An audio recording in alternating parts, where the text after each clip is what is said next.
Ever feel like the history you learned in school was missing something? Like it was just a long list of presidents, generals, and important dates? What about everyone else? The regular people who actually built the country, fought the battles, and demanded change. If you've ever felt that way, then you need to know about Howard Zinn's groundbreaking book, A People's History of the United States.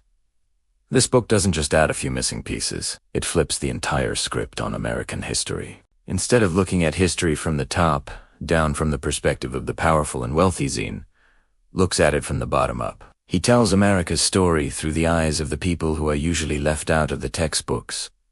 The workers, the enslaved, Native Americans, immigrants, and women. It's a history that isn't about celebrating national glory, but about understanding the struggles, the conflicts, and the relentless fight for justice that has shaped the nation. So, let's dive into some of the key ideas that make this book so powerful and controversial. Zinn starts right at the beginning, with Christopher Columbus's arrival in the Americas. In most traditional history classes, Columbus is hailed as a brave explorer who discovered a new world.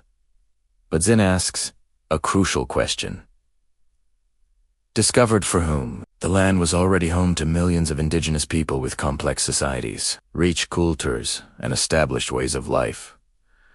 Zinn doesn't sugarcoat what happened next. He uses primary sources, including Columbus's own journals, to paint a grim picture. He details the enslavement of the Arawak people, the brutal quest for gold, and the wave of violence and disease that wiped out entire populations. This isn't the heroic tale we're used to. It's a story of invasion and conquest, and it sets the tone for the rest of the book by showing that from the very beginning, American history has been a story of conflict between the conquerors and the conquered, the oppressors and the oppressed. By challenging this foundational myth, Zinn forces us to reconsider everything that follows. One of the most compelling aspects of a people's history is how Zinn gives a voice to the voiceless. He doesn't just tell us about the suffering of marginalized groups. He lets them speak for themselves. The book is filled with excerpts from letters, diaries, speeches, and forgotten documents. We read the words of enslaved people describing the horrors of the Middle Passage and life on a plantation. We hear from factory workers in the 19th century detailing the dangerous conditions and grueling hours they endured. We listen to soldiers questioning the wars they were sent to fight. By using these first-hand accounts, history is no longer an abstract story about the past. It becomes real, personal, and emotional. We feel the anger of a farmer losing his land to the banks, the hope of an immigrant arriving in a new country, and the courage of an activist standing up to injustice. It shows that these weren't just faceless they were individuals with dreams, fears, and a powerful desire for a better life. This focus on the common person naturally leads Zinn to an in-depth exploration of labor movements. In the standard telling of history, industrial progress is often celebrated as a great American achievement. We learn about innovators like Carnegie and Rockefeller. But Zinn asks, at what costs did this progress come? He focuses on the millions of workers, men, women, and even children who fueled this industrial machine. He details the bloody railroad strikes of 1877, the Haymarket Affair, and the Ludlow Massacre. Events where workers demanding basic rights like an 8-hour day and safe working conditions were met with violence from police, private militias, and even the army. Zinn argues that the rights we often take for granted today, like weekends and workplace safety regulations, weren't gifts from benevolent bosses or politicians. They were won through decades of bitter struggle, organization, and sacrifice by ordinary working people who refused to be silenced. These weren't just riots. They were rebellions against an economic system that valued profit over people. This theme of change coming from grassroots movements is central to Zinn's analysis of the civil rights era and other social protests. He shows that the fight for racial equality didn't start with the Supreme Court's Brown v. Board of Education decision or with politicians signing bills. It started in the streets, with sit-ins, freedom rides, and marches organized by everyday citizens. Zinn highlights the work of organizations like the Student Nonviolent Coordinating Committee, or SNCC, which was driven by young, passionate activists who risked their lives to register voters and desegregate public spaces in the South. He makes it clear that the government often resisted this change, and only acted when pressured by massive, sustained civil disobedience. The same pattern applies to the anti-Vietnam War movement. the fight for women's suffrage, and the push for LGBTQ rights. Zinn's message is clear. Real, meaningful social change in America has rarely been handed down from on high. It has always been forced from below, by people banding together to demand their rights and create a more just society. Given this perspective, it's no surprise that Zinn offers a sharp critique of the U.S. government's actions, both at home and abroad. He argues that throughout history, the government has consistently served the interests of the wealthy and powerful, rather than the people it claims to represent. He points to laws that protected the institution of slavery, policies that drove Native Americans from their lands, and court rulings that favored corporations over workers. According to Zinn, this isn't an occasional bug in the system.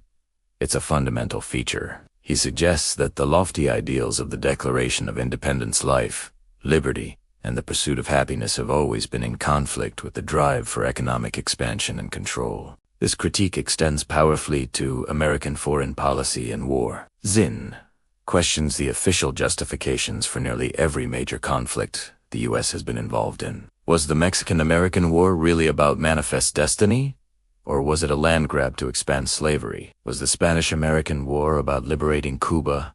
Or was it about securing new markets and an overseas empire? He is especially critical of the Vietnam War, portraying it not as a noble fight against communism, but as a brutal conflict waged against a popular independence movement, resulting in the deaths of millions of innocent civilians. Zinn argues that war is often used as a tool to unite the public behind the government, distract from domestic problems, and generate huge profits for the military-industrial complex. He encourages us to be skeptical of patriotic slogans, and to always ask who truly benefits from war, and who pays the price. So, what's the ultimate takeaway from a people's history of the United States? It's a message that is both sobering and incredibly empowering. The sobering part is the realization that American history is filled with far more injustice, exploitation, and conflict than we are often led to believe. The story of progress has not been a smooth, steady march forward. It has been a constant, bloody, and difficult struggle.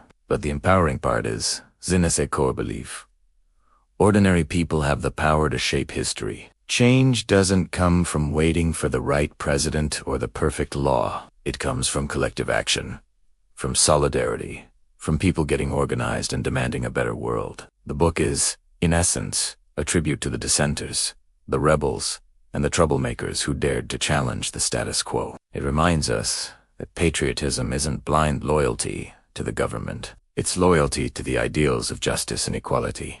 A people's history is not without its critics. Some historians argue that Zinn is too one-sided, that he focuses too much on the negative and ignores moments of national unity or positive actions by leaders. They claim he cherry-picks evidence to fit his narrative of class struggle and oppression. And it's a valid point to consider. Zinn himself admitted that he wasn't writing an objective history, because he believed objectivity was impossible. His goal was to offer a counterbalance, to tell the stories that had been systematically ignored. He wanted to shake readers out of their complacency and make them question the official narrative. Whether you agree with all of his conclusions or not, the book forces you to think critically about how history is written and whose stories get told. In the end, reading a people's history is like putting on a new pair of glasses. It doesn't erase the traditional view of history, but it adds layers of complexity, conflict, and humanity that were missing before. It shows us that history is not just something that happened to other people long ago. It is a living story that continues today, in our workplaces, in our communities, and in our struggles for a more just and equitable world. It's a book that doesn't just want to teach you about the past. It wants to inspire you to change the future. It leaves you with the powerful idea that history is not made by a select few, but by all of us. Thank you so much for watching. If this look at history from a different perspective resonated with you, please hit that like button and subscribe for more deep dives into transformative ideas. What are your thoughts on this approach to history? Let me know in the comments below. See you next time.